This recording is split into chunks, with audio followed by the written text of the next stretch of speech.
Oi, vamos começar pelo Temer? Ou você já abusou do assunto do Temer? Vamos começar pelo Temer, né? Pois é, a defesa do Temer pediu habeas corpus para o patrão, né? Aí o habeas corpus caiu na mão de Antônio Ivan Atier, é o desembargador que ficou encarregado de relatar o habeas corpus. Oba, devem ter pensado os advogados do Temer. Antônio Ivan Atier tem péssima fama. Soltou o Cavendish, pioneiro lá da roubalheira do Sérgio Cabral. Pois é, mas ele não é besta não. O que é que ele fez? Devolveu o habeas corpus para o Marcelo Bretas, o juiz da Lava Jato, que decretou a prisão, perguntando se ele mantinha a prisão, porque ele estavam pedindo habeas corpus e ele não ia dar a liminar, não. Ele ia mandar para a turma, a primeira turma do Tribunal Regional Federal da 2ª Região. Aí, o que é que o Marcelo Bretas faria? Diga lá, é o que ele fez. Não, a prisão continua valendo. Aí tem a discussão. Por que é que o Marcelo Bretas prendeu o Temer? O Temer tem endereço certo e sabido. Dois especialistas que pensam diferente sobre o assunto têm a mesma opinião. Conversei hoje de manhã com Walter Faganiello Maierovitch, um juiz que eu já entrevistei lá para o meu blog, e conversei com o professor Modesto Carvalhosa, meu ídolo, meu líder, meu condottiere. Pois bem, o Walter Faganiello Maierovitch, que inclusive o Carvalhosa citou na nossa conversa, lembrou num artigo que ele fez sobre o habeas corpus, na edição política normal do Jornal Estado de São Paulo hoje, que o Temer foi preso porque ele é acusado de chefiar uma organização criminosa que atua de maneira permanente, pratica crime em continuação delitiva, lava e oculta dinheiro sujo e promove obstruções da justiça a impedir a busca da verdade real. Olha, está muito bem, eu estou repetindo aqui o texto do artigo do Maierovitch, porque ele está tão bem delineado nisso que eu resolvi substituir tudo, porque tudo que eu conversei com o Modesto foi exatamente o Modesto falando dessa definição sintética e definitiva do Maierovitch. Embora o Maierovitch acha que a decisão é discutível e tal, e o Carvalhosa não. O Carvalhosa acha que o Bretas está coberto de razão. E quando eu conversei com o Maierovitch, eu contei para ele a seguinte história. O meu pai, José de Anchieta Pinto, cuja memória eu tento honrar, era muito amigo de um grande udenista paraibano chamado João Agripino Filho. Foi governador do estado e foi ministro de Minas e Energia no governo do Jânio, naquela coligação da UDN com o Jânio, no governo que só durou 9 meses. Né? Pois é, um filho dele, que é meu amigo, João Agripino de Vasconcelos Maia Neto, foi deputado federal e foi constituinte. Hoje ele está advogando lá em Brasília. E aí ele me contou o seguinte, que na Constituinte, o Temer era intermitente, porque o Temer era suplente e substituía na Câmara um ou outro deputado que foi eleito, nomeado secretário pelo governador Estes Quercia, que era do MDB.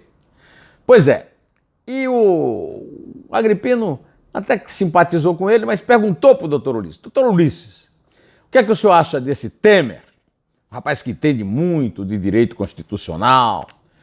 Aí o doutor Ulisses, com aquele estilo bate e volta dele, foi muito sintético e não disse mais do que o seguinte. Veja bem, ele era secretário de Segurança Pública do Estado de São Paulo e foi eleito pelos bicheiros. Preciso explicar? Preciso lhe dizer?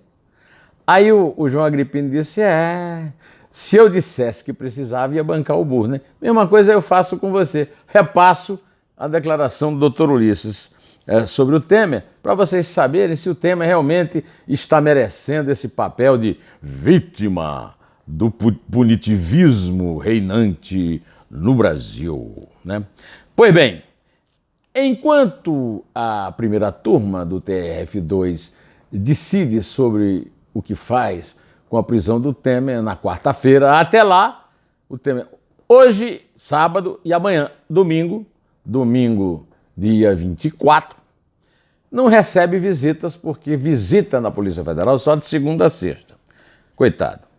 Pois bem, mas não vamos agora continuar nessa coisa infinita do Temer, e o Temer como vítima, não dá, né? O Temer como vítima não dá.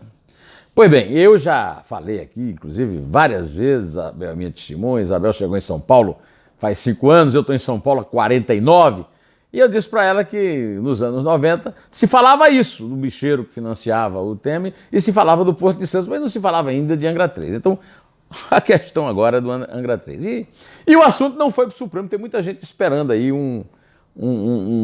uma chave de cadeia do Gilmar, mas isso ficou no TRF2, não dá mais para subir, né? Espero que não, né?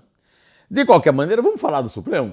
É muito simples. Eu estou emocionado porque o Alexandre de Moraes transformou esse inquérito que o Toffoli deu a ele contra fake news que agridem ministros do Supremo numa corrida de Fórmula 1. Normalmente, nós estamos acostumados a uma corrida de cágado, qual assento. Se tirar também fica a mesma coisa, né? Que o Supremo faz. O Supremo dia desse julgou um processo da família imperial reclamando da República. Um processo de mais de 100 anos. E julgou agora, deu uma decisão agora. Todo mundo sabe do recorde que vai para o Guinness do Renan Calheiros em matéria de ações no Supremo. E muitos outros. Por exemplo, pede-se muito a prisão do Collor, que é outro presidente que está aí solto. O Supremo não deixa, porque o Collor tem foro privilegiado e prestígio do Supremo. Não nomeou o primo dele lá, né? O Marco Aurélio Mello? Pois é. Agora, quando é fake news para proteger, já tem resultado e já tem rede social boicotando e proibindo posts que os investigadores consideram nocivo à memória e à honra dos senhores ministros do Supremo. Ou seja, cala a boca nunca mais, Vera Lúcia. Carmen Lúcia. Ah, meu Deus. Cala a boca sempre para proteger vocês todos, viu? A senhora, inclusive, está protegidíssima, né? Pois é. Então, o cágado ganhou a Fórmula 1 lá no Supremo, né? Agora, não posso encerrar aqui também sem falar do Rodrigo Maia. O Rodrigo Maia ficou muito enfesado com o governo, porque ele acha que tem um governo aí atrás dessa decisão de prisão do Temer. Eu acho até que não. De qualquer maneira, ele ameaçou. Não sei se mamãe Maria Ángeles, né, chilena, com o Bolsonaro lá no Chile, não teria pedido para ele acalmar um pouco, como pediu em relação ao Temer. Quando ele quis trair o Temer, ela disse: Niño, não me traias el presidente. Menino, não traia o presidente. Pois é. O que é certo é que ele já disse que não, que fica lá na coordenação, mas que o governo Bolsonaro é um deserto de ideias. Bom, deserto de ideias, vamos concordar que o ninho da Maria Ángeles deu um tiro certo, né? Ou não foi?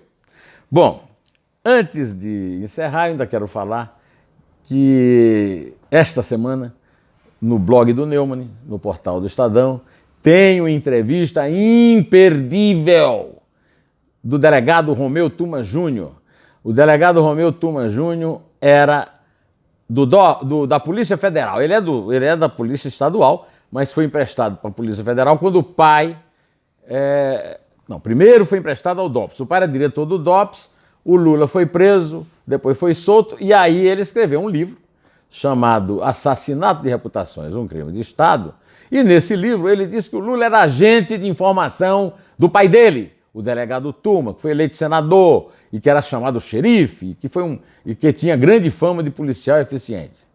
Depois o Tuma dirigiu a Polícia Federal e o Tuma também foi para a Polícia Federal.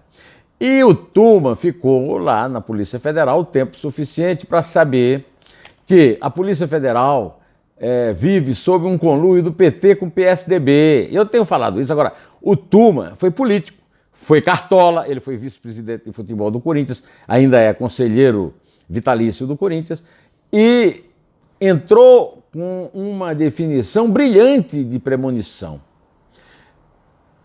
que o PT e o PSDB nunca foram inimigos. Eu estou concluindo isso agora, depois da eleição do Cauê Macris, junto com o Enio Tato, o primeiro tucano, o segundo petista, para mandar na Assembleia Legislativa de São Paulo. Olha, vocês vão ficar satisfeitos lendo essa entrevista, viu? Porque o Tuma rasga o véu da fantasia dessa inimizade do PT e do PSDB, que agora se traduz na coisa mais linda do mundo. Lula livre! Temer livre! Bom, mais ridículo do que isso é a Seleção Brasileira de Futebol, da Confederação Brasileira de Futebol, dirigida pelo maior enrolão da história do Brasil. Mas não tem ninguém, nem João de Deus, ninguém é mais enrolão na história do Brasil do que o técnico Tite. Empatou com o Panamá. Direto ao assunto, em té, e só a verdade nos salvará.